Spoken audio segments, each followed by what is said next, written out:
तो संसद में अमित शाह जी ने कह दिया कि नेहरू जी जिम्मेदार हैं पीओके के लिए, लेकिन यह नहीं बताया कि जब पाकिस्तान ऑक्युपाइड कश्मीर बना था तो वहां शासन महाराजा हरि सिंह का था, नेहरू का नहीं था। उन्होंने 370 की बात कर डाली कि 370 हर चीज के लिए जिम्मेदार है, लेकिन उन्होंने यह नहीं बताया कि उनके अपने नेता श्यामा प्रसाद मुखर्जी उस समय मंत्री थे लेकिन 370 का विरोध नहीं किया था। उन्होंने कहा 2 दिन और रहते, 2 दिन अगर युद्ध और चलता तो पीओके हमारे कब्जे में आ जाता, लेकिन उन्होंने यह नहीं बताया कि युद्ध खत्म होने के 6 महीने पहले ही सरदार पटेल ने एक पत्र में लिख दिया था कि युद्ध को लंबा खींचने की हमारी स्थिति नहीं है। तो इन सारी चीजों को और कौन बताएगा, मैं बताऊंगा। देखिए ये पूरा वीडियो जिसमें तथ्यों के साथ, पत्रों के साथ, किताबों के साथ इन सारी चीजों की हकीकत मैं आपके पास लेकर आ रहा हूं।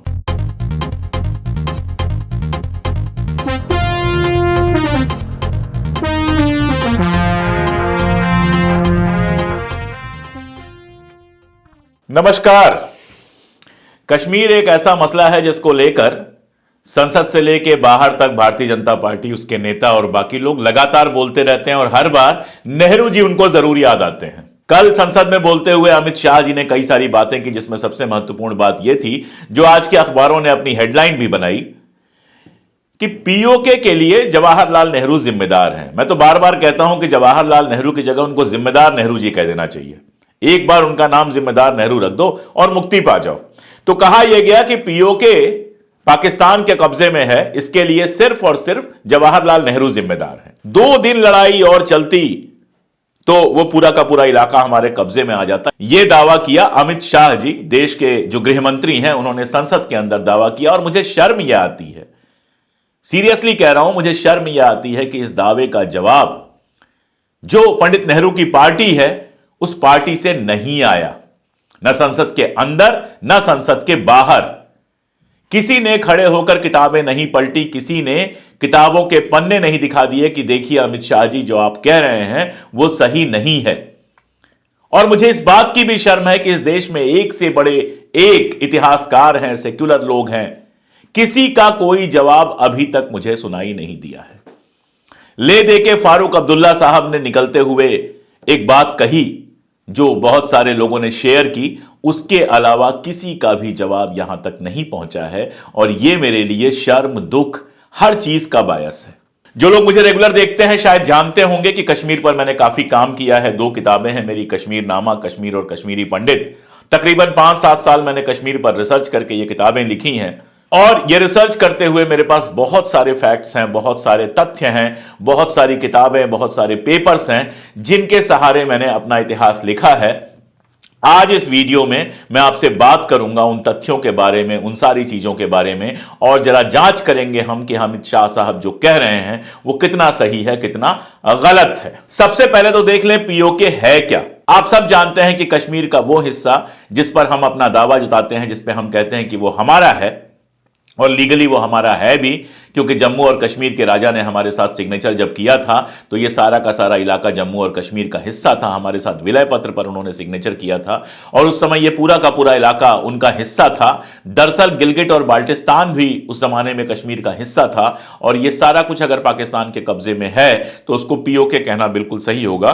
पीओके का मतलब हुआ पाकिस्तान ऑक्युपाइड कश्मीर, पाकिस्तान के कब्जे वाला कश्मीर। अब ये पीओके बना कैसे, दूसरा सवाल आएगा। पहली बात यह समझने के लिए जरूरी है कि कश्मीर के जो उस समय के महाराजा हरि सिंह थे, उन्होंने 15 अगस्त 1947 को भारत के साथ विलय के लिए इंकार कर दिया था।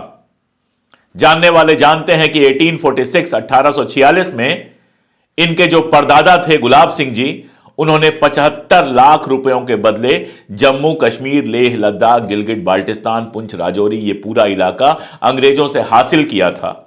और उनका कहना था कि अब जब अंग्रेज जा रहे हैं तो इस इलाके पर हमारा शासन होना चाहिए। इसलिए पहली बात तो यह नोट कीजिए कि महाराजा हरि सिंह ने 1947 15 अगस्त 1947 को जब हमारा देश आजाद हुआ था तो भारत के साथ विलय के समझौते पर हस्ताक्षर करने से इंकार कर दिया था। यहां मैं आपको एक बात और बता दूं कि महात्मा गांधी कश्मीर गए थे, वहां हरि सिंह से मिले थे।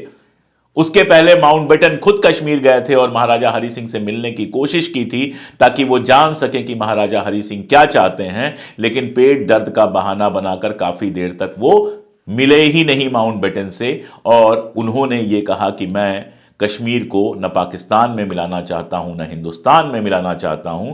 जो उनके चीफ मिनिस्टर थे काक, बाद में उनके लेटर्स जो रखे हुए हैं इंग्लैंड में, उन लेटर से समझ में आता है कि वो आजाद डोगरिस्तान बनाने की सोच रहे थे, जिसमें जम्मू होता, कश्मीर होता, पुंछ राजौरी होता और हिमाचल का कुछ हिस्सा होता।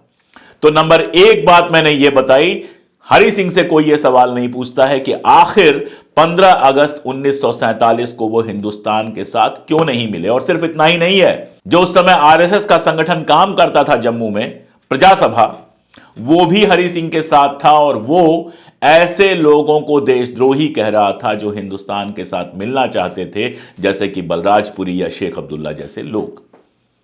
तो पहली बात तो ये। इसके बाद किया क्या हरि सिंह ने? एक स्टैंड स्टिल समझौता किया, यानी पाकिस्तान के साथ भी समझौता किया और हिंदुस्तान को भी समझौते का लेटर लिखा कि स्टैंड स्टिल कर लेते हैं, जो जैसा है वैसा रहेगा, जो जिसके नियंत्रण में है वैसा रहेगा, लेकिन इस सीमा के अंदर महाराजा हरि सिंह का राज रहेगा।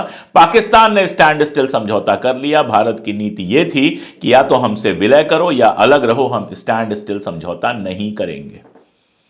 नंबर 3, नेहरू लगातार दबाव बना रहे थे कि कश्मीर का भारत के साथ समझौता हो जाए, लेकिन सरदार पटेल उस समय कश्मीर को भारत में मिलाने के पक्ष में नहीं थे। सरदार पटेल के जो सेक्रेटरी थे वीपी मेनन, उनकी किताब है और वो किताब बेहद महत्वपूर्ण और ऑथेंटिक मानी जाती है जब आपको पढ़ना हो कि कैसे विलय हुआ राज्यों का। इन सारे ये जो सारे राजा महाराजा थे, इनका विलय हिंदुस्तान के साथ कैसे हुआ, अगर ये समझना हो तो वीपी मेनन की किताब, चाहे वो आईएएस का स्टूडेंट हो या मेरे जैसा शोधार्थी, सबके लिए बेहद महत्वपूर्ण मानी जाती है। उस किताब में वीपी मेनन लिखते हैं कि हमारे हाथ में पहले से इतना कुछ था कि हम कश्मीर को लेकर सोच ही नहीं रहे थे। यानी हिंदुस्तान में सिर्फ एक नेता थे, पंडित जवाहरलाल नेहरू, जो सोच रहे थे, जो चाह रहे थे कश्मीर किसी तरह से हिंदुस्तान का हिस्सा बन जाए। इसके अलावा कोई कश्मीर में इंटरेस्टेड नहीं था। यानी 15 अगस्त 1947 को जब आजादी मिली तो 3 मुल्क आजाद हुए, हिंदुस्तान, पाकिस्तान और कश्मीर। पहली बात तो ये, और आगे की बात मैंने बताई। अब जरा आगे बढ़ते हैं। चूंकि कश्मीर में मुसलमानों की संख्या ज्यादा थी, इसलिए पाकिस्तान यह मानकर चलता था कि कश्मीर तो हमारा हिस्सा बनेगा ही। मोहम्मद अली जिन्ना कश्मीर को अपनी शाहरग कहा करते थे। तो जब यह समझौता, स्टैंड स्टिल समझौते का प्रस्ताव राजा ने भेजा, तो पाकिस्तान ने खुशी खुशी इसलिए स्वीकार कर लिया कि वो रास्ता खोलता था कि कैसे कश्मीर में कब्जा किया जाएगा। स्टैंड स्टिल समझौते का मतलब यह था कि जिन इलाकों में आपका नियंत्रण है डाक और तार विभाग पर, बाकी सारी चीजों पे वो वैसे ही बना रहेगा। स्टैंड स्टिल वैसा ही बना रहेगा।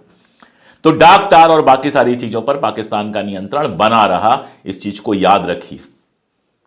अब इसके बाद पाकिस्तान ने धीरे धीरे कोशिश की कश्मीर पे दबाव बनाने की। पहले तो जो कश्मीर में सप्लाई जाती थी वो सप्लाई रोकी गई, और उसके बाद कबायलियों के भेष में पाकिस्तानी सेना को भेजा गया। अपनी किताब कश्मीरनामा में मैंने 50 उदाहरण देकर यह बता दिया है कि पाकिस्तान जो सारी दुनिया में झूठ बोलता है कि हमने आक्रमण नहीं किया था, कबायलियों ने आक्रमण किया था, वो झूठ है। कबायलियों के पीछे पीछे पाकिस्तानी आए थे, कबायलियों के भेष में पाकिस्तानी सेना कश्मीर पर आक्रमण कर रही थी। तो यहां रुककर स्थिति समझ लीजिए आप। कश्मीर एक आजाद मुल्क था, पाकिस्तान एक आजाद मुल्क था, भारत एक आजाद मुल्क था, और पाकिस्तान ने अपनी सेनाएं कश्मीर पर भेजनी शुरू कर दी। ये पुंछ राजौरी वगैरह का जो इलाका आज पीओके में है, मुजफ्फराबाद और ये सारा कुछ, इन सारी चीजों पर कब्जा कर लिया गया। और इन सारी चीजों पर कब्जा रोकने में जो राजा की सेना थी वो नाकाम रही। हालत यह हुई कि श्रीनगर से बस कुछ ही किलोमीटर तक कबायली सेना पहुंच गई थी और कश्मीर की लाइट काट दी गई थी, और महाराजा की सेना उसको रोक पाने में बिल्कुल नाकाम हो रही थी।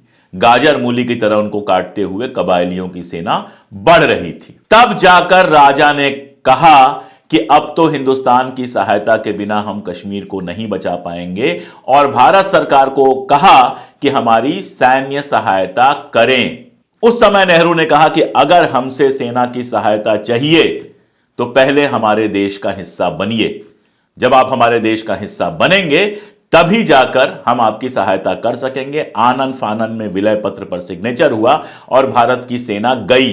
यानी जब भारत की सेना वहां पहुंची तो पहले ही पाकिस्तान एक बड़े इलाके में कब्जा कर चुका था, न केवल आज के पीओके पर बल्कि लेह लद्दाख के बड़े हिस्से पर, और साथ में कश्मीर के काफी अंदर तक, बारामूला जो नॉर्थ कश्मीर में है वहां तक पाकिस्तान पहले ही पहुंच चुका था। यहां मेरा पहला पॉइंट यह है कि अगर पीओके बना तो इसके लिए सबसे बड़े जिम्मेदार महाराजा हरि सिंह थे, क्योंकि 15 अगस्त 1947 को भारत के साथ विलय प्रस्ताव पर उन्होंने सिग्नेचर नहीं किया, और उसके बाद जब पाकिस्तान कब्जा करते करते बढ़ आया तो उनकी सेना रोक नहीं पाई पाकिस्तान को।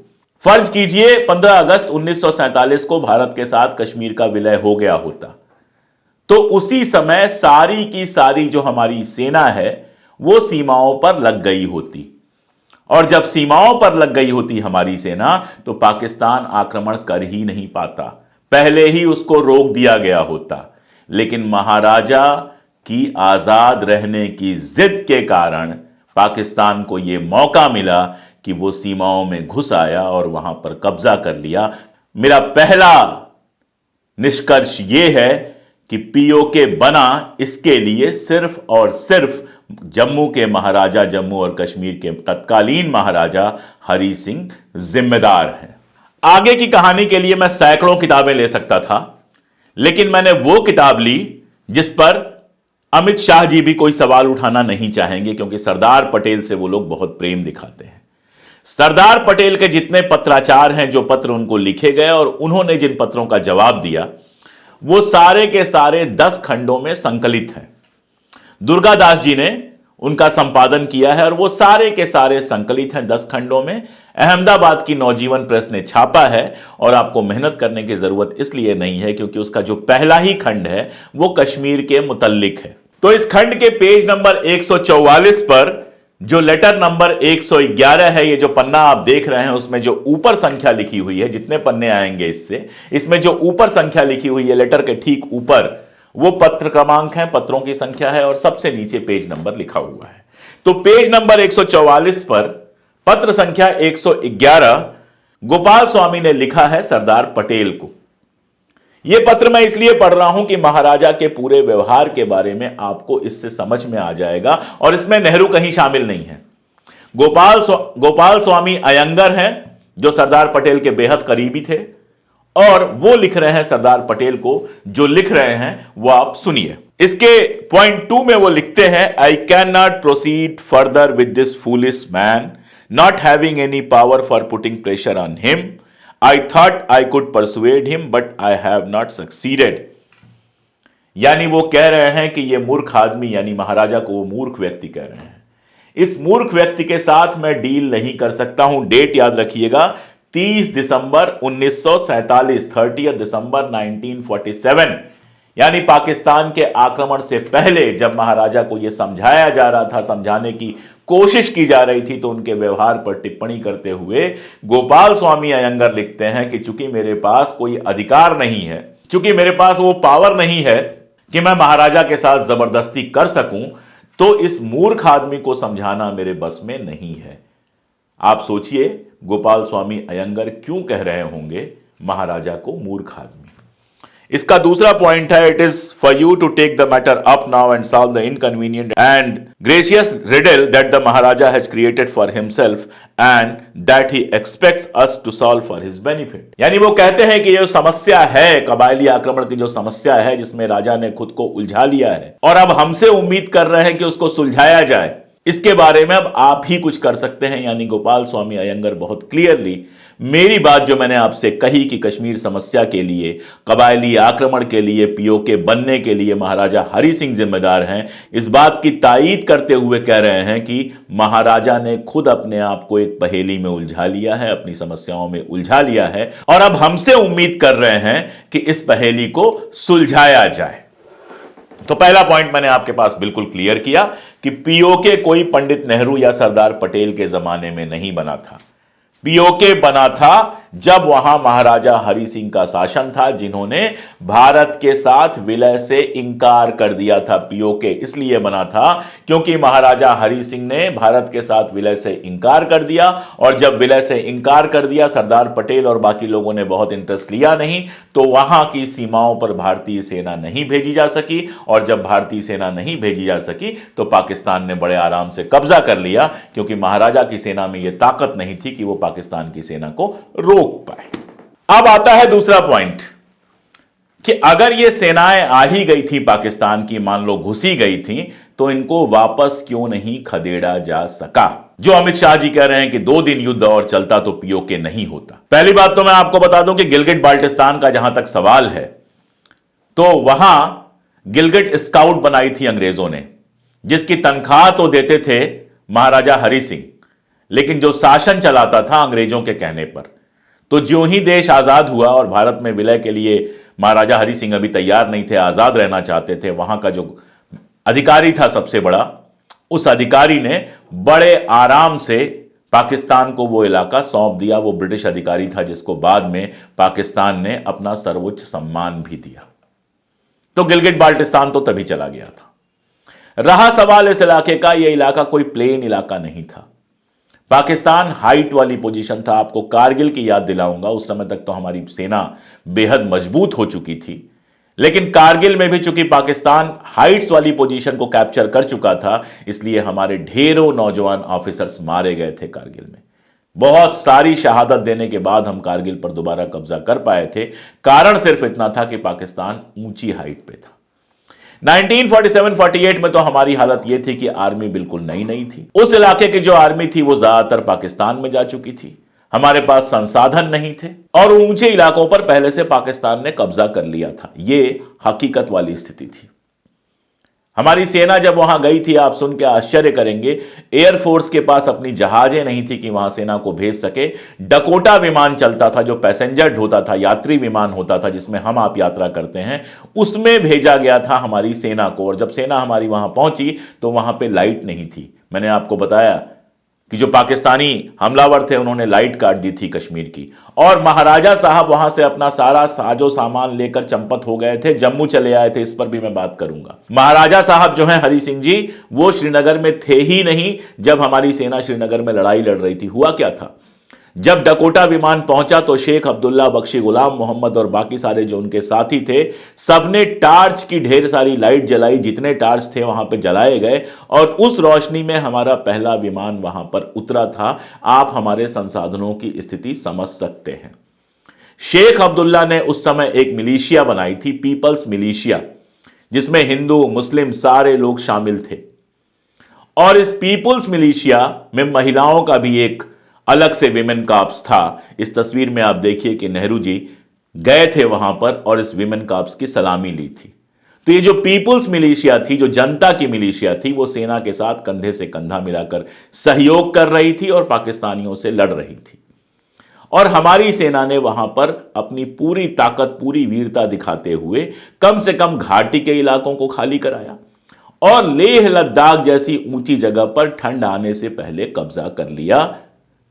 लेकिन इस बात को याद रखिए, सबको अपनी सेना पर बहुत गर्व होता है, लेकिन इस बात को याद रखिए कि हमारी सेनाएं उस समय 47 में ना तो इतनी इक्विप्ड थी और ना ही हमारे पास बर्फीली जगहों पर, पहाड़ों पर, ऊंचाई पर लड़ पाने की ट्रेनिंग थी। ज्यादातर जो हमारे सैनिक गए हुए थे वो मैदानी इलाकों से गए हुए थे। आप आज भी, दिसंबर का महीना चल रहा है, जरा कश्मीर में जाइए, आपके लिए होटल से निकलकर चलना फिरना घूमना मुश्किल हो जाएगा। 9 बजे सो के उठेंगे और 8 बजते बजते बिस्तर में घुस जाएंगे। तो जिन सैनिकों ने कभी बर्फ देखी नहीं थी, उनके लिए लड़ाई वो आसान नहीं थी।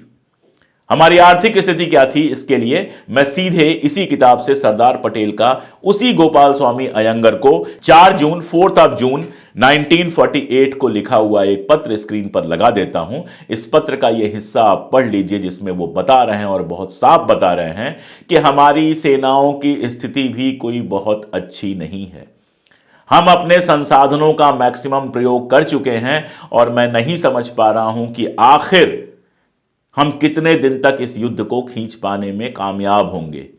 आप जानते हैं गांधी जी की हत्या के बाद सरदार पटेल को हार्ट अटैक आया था और हार्ट अटैक के बाद वो देहरादून में आराम कर रहे थे, इसलिए जितने पत्र आप पढ़ रहे हैं इन सब पत्रों को उन्होंने देहरादून से लिखा है या उनको देहरादून में लिखे गए हैं। तो देश के गृह मंत्री लौह पुरुष सरदार पटेल 4 जून को कह रहे हैं कि हमारी सेनाओं की ऐसी स्थिति नहीं है कि अनंत काल तक यह युद्ध लड़ा जा सके।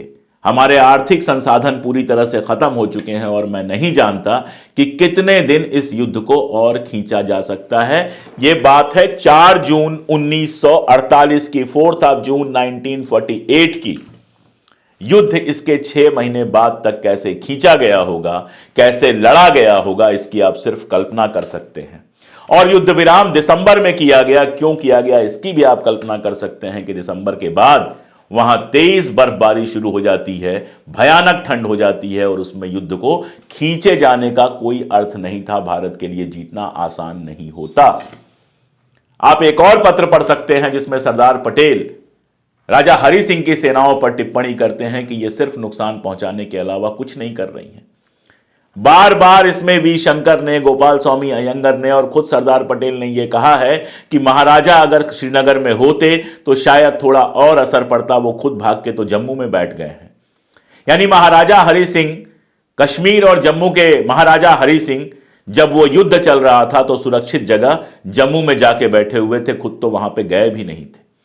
जो इंडिपेंडेंस का सेलिब्रेशन हुआ उसमें भी वो नहीं थे। सरदार पटेल इसलिए नहीं जा पाए थे क्योंकि देहरादून में वो स्वास्थ्य लाभ कर रहे थे, उनको हार्ट अटैक हुआ था, वो बीमार थे। जवाहरलाल नेहरू इंडिपेंडेंस सेलिब्रेशन में गए थे, जिसकी वो तस्वीर मैंने आपको दिखाई कि जो महिला ब्रिगेड थी उस महिला ब्रिगेड की वो सलामी ले रहे थे। महाराजा हरि सिंह उसके बाद कभी कश्मीर लौटकर आए ही नहीं। अपना सारा साजो सामान लपेट के जम्मू गए, जम्मू से बंबई चले गए, सारी जिंदगी बंबई और जम्मू के बीच में कट गई। अपने 16-17 साल के बेटे को, करण सिंह को, उन्होंने रेजेंट बना दिया और कश्मीर से पूरी तरह से हट गए वो। लेकिन अमित शाह साहब, हमारे देश के आदरणीय गृह मंत्री अमित शाह जी, राजा हरि सिंह पर कोई सवाल नहीं उठाते हैं। आखिर जम्मू में हिंदू वोट का सवाल है। वो कभी यह सवाल नहीं पूछते हैं कि महाराजा हरि सिंह ने 15 अगस्त 1947 को अगर देश के साथ विलय कर लिया होता, भारत के साथ विलय कर लिया होता और हमारी सेनाएं उसी समय बॉर्डर पर लग गई होती, वो अंतर्राष्ट्रीय सीमा बन गई होती, तो किसी तरह का कोई विवाद होने का सवाल ही नहीं उठता था। पाकिस्तान पीओके तो क्या 1 इंच जमीन भी हमारी घुसकर नहीं ले पाता। वो ये सवाल उठाते ही नहीं है कि उनकी सेना जब नाकामयाब हो गई पाकिस्तान का आक्रमण रोकने के लिए, जब 100-150 किलोमीटर श्रीनगर से उनकी सेना पहुंच गई, तब जाकर वो हस्ताक्षर करने को तैयार हुए। हस्ताक्षर करने के बाद अपना साजो सामान, यहां तक कि डीजल जो था, जम्मू श्रीनगर का जितना डीजल था, जितना कोटा था, वो सारा डीजल लेकर वहां से निकल गए और सोचा भी नहीं कि आखिर यहां पर युद्ध कैसे लड़ा जाएगा, और लौट कर फिर कभी श्रीनगर आए नहीं। लेकिन महाराजा हरि सिंह से सवाल नहीं पूछा जाएगा। सवाल उस जवाहरलाल नेहरू से पूछा जाएगा जो लगातार सरदार पटेल को पहले भी पत्र लिख रहे थे कि पाकिस्तान कश्मीर के ऊपर आक्रमण करने की सोच रहा है। जवाहरलाल नेहरू वो पहले व्यक्ति थे जिन्होंने यह अंदेशा जताया था कि पाकिस्तान हिंदुस्तान के ऊपर आक्रमण कर सकता है। हिंदुस्तान नहीं, सॉरी, उस जमाने में कश्मीर अलग था, तो कश्मीर के ऊपर आक्रमण कर सकता है। आप सोचिएगा कि काश कश्मीर उस समय हिंदुस्तान का हिस्सा होता, तो जिस समय जवाहरलाल नेहरू और सरदार पटेल को यह समझ में आ जाता कि पाकिस्तान कभी भी हमला कर सकता है, वहां सुरक्षा के उपाय बढ़ा दिए जाते। लेकिन महाराजा हरि सिंह ने चूंकि समझौता हिंदुस्तान के साथ नहीं किया था, तो हमारे हाथ बंधे हुए थे, हम अपने सैनिक वहां नहीं भेज सकते थे। तो दूसरे पॉइंट पे मैं आया कि हमारी सेना ने बहुत वीरता से लड़ाई लड़ी, लेकिन हमारी सेना उस समय इतनी इक्विप्ड नहीं थी कि जाड़ों में लंबी लड़ाई खींच पाती। इसीलिए जब लेह, लद्दाख और कश्मीर घाटी पर हमारा कब्जा हो गया, पुंछ और राजौरी के बड़े हिस्से पर हमारा कब्जा हो गया, उसके बाद युद्ध विराम हमें सही लगा और इस युद्ध विराम में सरदार पटेल, जवाहरलाल नेहरू और बाकी सारे लोग, सबकी सहमति थी। इन 10 खंडों में सैकड़ों हजारों पत्र हैं। मुझे एक पत्र दिखा दीजिए जिसमें सरदार पटेल यह कह रहे हों कि इस युद्ध को और लंबा खींचा जाए। मैंने तो आपको वो पत्र दिखा दिया जिसमें 4 जून को ही सरदार पटेल कह रहे हैं कि इस युद्ध को बहुत लंबा नहीं खींचा जा सकता है। तो ये 2 दिन और रुक के हम पीओके को कब्जा कर लेते, ये सिर्फ एक खाम ख्याली है, इसका कोई ऐतिहासिक आधार नहीं है। हम सबको अपनी सेनाओं पे गर्व है, लेकिन सेनाओं में हमारे ही घरों के लोग जाते हैं और 1947 में 48 में हमारी सेना के पास इतना इक्विपमेंट नहीं था, इतनी ट्रेनिंग नहीं थी कि वो बर्फ के बीच लड़ाई लड़ सके। इसके अलावा पहले मैं एक वीडियो बना चुका हूं कि उस समय जो हमारे सेनाध्यक्ष थे उन्होंने बाकायदा कहा था कि अब युद्ध को और खींचा नहीं जा सकता है, अगर युद्ध को और खींचा गया तो फायदे की जगह हमें नुकसान हो सकता है। तो जवाहरलाल नेहरू यह निर्णय नहीं ले रहे थे कि युद्ध कब खत्म किया जाएगा, उसमें सरदार पटेल भी शामिल थे और सबसे ज्यादा शामिल थे इस देश के उस जमाने के सेनाध्यक्ष, जिन लोगों ने मिलकर यह फैसला लिया था कि कश्मीर हमारे कब्जे में आ गया, पूरा का पूरा लेह लद्दाख आ गया, स्ट्रेटेजिक पोजीशन आ गई, अब इस युद्ध को लंबा खींचने से हमें कुछ और नहीं मिलने वाला है। जिसके बाद लाइन ऑफ सीज फायर बनी, जो बाद में शिमला समझौते में लाइन ऑफ कंट्रोल बनी। और यह भी याद दिला दूं, जब पिछली एनडीए की सरकार बनी और अटल बिहारी वाजपेयी प्रधानमंत्री बने, तो इसी लाइन ऑफ कंट्रोल को परमानेंट सीमा बना देने के लिए पाकिस्तान से वो समझौता करना चाहते थे। तब तो अमित शाह जी कुछ नहीं बोले, तब तो भारतीय जनता पार्टी कुछ नहीं बोली, और अभी भी इतने साल बीत गए हैं, इतने साल से सत्ता में है, 9 साल से सत्ता में है, पीओके की 1 इंच जमीन तो नहीं ली गई। लेकिन सदन में हल्ला करने के लिए, लोगों की भावनाओं को भड़काने के लिए इस तरह की बातें लगातार होती रहती हैं। राजा के व्यवहार के बारे में कुछ चीजें और आपको बता दूं तो मेरे तर्क बहुत कायदे समझ में आ जाएंगे। 9 सितंबर 1948 को महाराजा का एक पत्र है सरदार पटेल के नाम, और इस पत्र में सोचिए 9 सितंबर की यह बात है 1948 की। उतने बुरे हालात में राजा की डिमांड क्या है? राजा की डिमांड क्या है कि हमारे जन्मदिन पर और 5-6 और पर्व हैं जिस पर मुझे तोपों की सलामी दी जाती है, ये तोपों की सलामी जारी रखना चाहिए। यानी राजा का पूरा इंटरेस्ट इसमें था कि उनकी शानो शौकत बना रहे। युद्ध के बारे में आप महाराजा का कोई पत्र नहीं देखते हैं। हां, महाराजा की सेनाओं के लेह लद्दाख में मिसबिहेवियर की खबर आप जरूर देखते हैं, जिस पर सरदार पटेल बेहद नाराज नजर आते हैं। लेकिन उस महाराजा पर कोई सवाल नहीं होगा, सवाल उठाया जाएगा इन सारी चीजों पर, और इसके बाद कहा जाएगा यूएन में क्यों चले गए जवाहरलाल नेहरू, नहीं जाना चाहिए था। पहला सवाल तो यह मैं पूछता हूं कि सरदार पटेल के इस पूरे करिस्पॉन्डेंस में मुझे एक लाइन दिखा दीजिए जहां वो कह रहे हो यूएन में जाना गलत है। दूसरी बात, आपकी अपने पड़ोसी से लड़ाई होती है तो आप कहां जाते हो? कोर्ट में जाते हो ना। तो दुनिया का कोर्ट क्या है? United Nations. तो वहां जाने में गलती क्या थी? तीसरी बात, यूनाइटेड नेशंस में जाने से हमको नुकसान क्या हुआ? मैं बार बार यह सवाल पूछता हूं कि यूनाइटेड नेशंस में जाने से हमको क्या नुकसान हुआ? यूनाइटेड नेशंस की कौन सी शर्त मान ली हमने? यूनाइटेड नेशंस ने जनमत संग्रह के लिए शर्त यह रखी कि भारत वहां से अपनी उतनी सेना उठा ले जो गैर जरूरी है, और पाकिस्तान अपनी पूरी सेना हटा ले तो जनमत संग्रह हो जाए। ये तो पाकिस्तान के खिलाफ था। पाकिस्तान को अपनी पूरी सेना वहां से हटाने के लिए कहा जा रहा था। पाकिस्तान ने यह शर्त नहीं मानी और जनमत संग्रह नहीं हुआ। जब जनमत संग्रह के लिए नेहरू से कहा गया, नेहरू ने कहा ठीक है मैं जनमत संग्रह को तैयार हूं, लेकिन यह जनमत संग्रह अमेरिका नहीं कराएगा, इसमें किसी थर्ड वर्ल्ड की कंट्री के लीडर को शामिल किया जाए। और ज्यों ही थर्ड वर्ल्ड के लीडर की कंट्री को शामिल किया गया, पाकिस्तान पीछे हट गया। और 1972 में आप जानते हैं कितनी बुरी तरह से पाकिस्तान को हराकर उसी जवाहरलाल नेहरू की बेटी इंदिरा गांधी ने शिमला समझौता कराया, और यूएन का मामला उसके बाद पूरी तरह से खत्म हो गया। तो यूएन में जाके हमको क्या नुकसान हुआ, यह सवाल मैं पूछ रहा हूं। यूएन में जाके भारत को कोई नुकसान नहीं हुआ, किसी तरह का कोई नुकसान नहीं हुआ है। जितना कश्मीर हमारे पास था वो आज भी है। रहा सवाल 370 का, यही गोपाल स्वामी अयंगर जब सवाल पूछा हसरत मोहानी ने कि कश्मीर के साथ अलग व्यवहार क्यों, तो वो बोले कश्मीर अलग है इसलिए कश्मीर के साथ अलग व्यवहार। और जब उन्होंने कहा कि 370 क्या है, तो उन्होंने कहा 370 तोड़ने वाली नहीं, भारत को कश्मीर से जोड़ने वाली धारा है। वही पटेल के सबसे विश्वस्त गोपाल स्वामी अयंगर 370 को जोड़ने वाली धारा कह रहे थे। श्यामा प्रसाद मुखर्जी जनसंघ के सबसे बड़े नेता, उस समय मंत्री थे संसद के अंदर, उन्होंने कुछ नहीं बोला, एक शब्द नहीं बोला। 370 की कभी मुखालिफत नहीं की उन्होंने। पटेल ने कभी मुखालिफत नहीं की, किसी ने कभी 370 की उस जमाने में मुखालिफत नहीं की, क्योंकि सब जानते थे 370 तोड़ने वाले नहीं, जोड़ने वाली धारा है, जिसकी पहली ही धारा थी, उस आर्टिकल की पहली ही धारा थी कि जम्मू और कश्मीर भारत का अभिन्न हिस्सा है। अब कहा गया कि 370 ही आतंकवाद का कारण थी। आतंकवाद तो शुरू होता है 1990 में, 370 लागू होती है 1948 में। 1948 से 1990 तक कोई आतंकवाद नहीं था और आपने 370 हटा दी, उसके बाद आतंकवाद खत्म हो गया है। अगर आतंकवाद खत्म हो गया है तो कश्मीरी पंडितों की टारगेट किलिंग क्यों हो रही है उसके बाद?